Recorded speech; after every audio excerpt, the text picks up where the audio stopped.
students, welcome back to Math Time. This is Bhargava. Today we are focusing on the concept of trigonometry from 10th standard.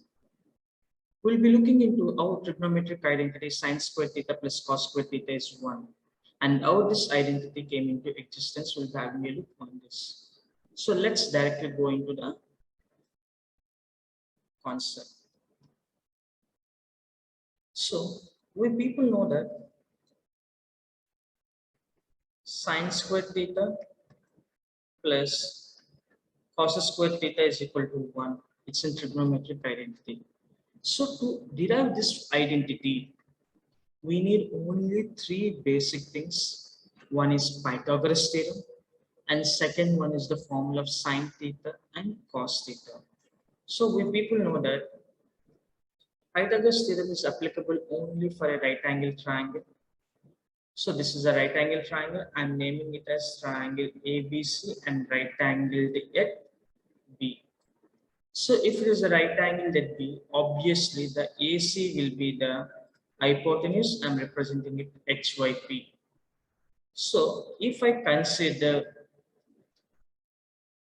this one is theta, the side opposite to the theta will be calling it as opposite side, and on which the theta lies, the angle lies in between which two rays. One is hypotenuse, the another one will be calling it as an adjacent side, as everyone knows it very well. So this is the thing. So the Pythagoras theorem states in such a manner. What is that? Hypotenuse square is equal to opposite side square plus adjacent side square. This is Pythagoras theorem, and we have to know one more thing called as sin theta is equal to, the formula is opposite side by hypotenuse. The trigonometric ratio formula sin theta is equal to opposite side by hypotenuse, and cos theta is equal to adjacent side by hypotenuse.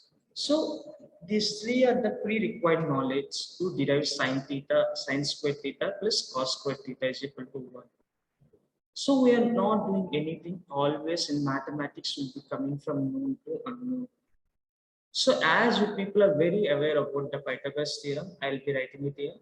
What does Pythagoras theorem says? Hypotenuse square is equal to opposite side square plus adjacent square, which we'll be learning it from grade 7, I think. From 7th standard onwards, we're learning this. Now let's concentrate on this triangle. What is hypotenuse here? AC. So can I write the Pythagoras theorem in such a manner? AC square is equal to AB square plus BC square. I'm writing. Now what I'll be doing is I'll be dividing both sides. I'll be dividing both sides with AC square. Then what we'll be getting here? AC squared by AC square is equal to AB squared by AC square plus BC squared by AC square. I'll be writing.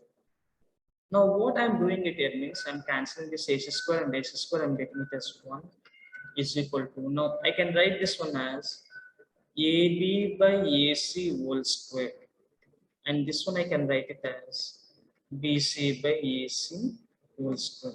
I know that AB in this triangle is nothing but opposite side by hypotenuse. AC is nothing but hypotenuse.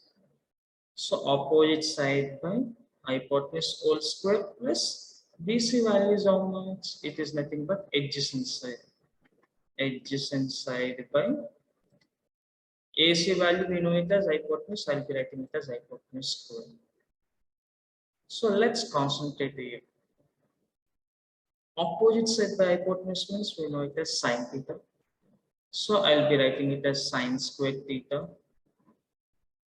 plus adjacent side by hypotenuse we know that it is cos theta. I'll be writing it as cos squared theta is equal to 1. This is how the trigonometric identity sin squared theta plus cos squared theta is equal to 1 has been derived. Thanks a lot, my dear students. I hope you understood well. We'll meet in next video.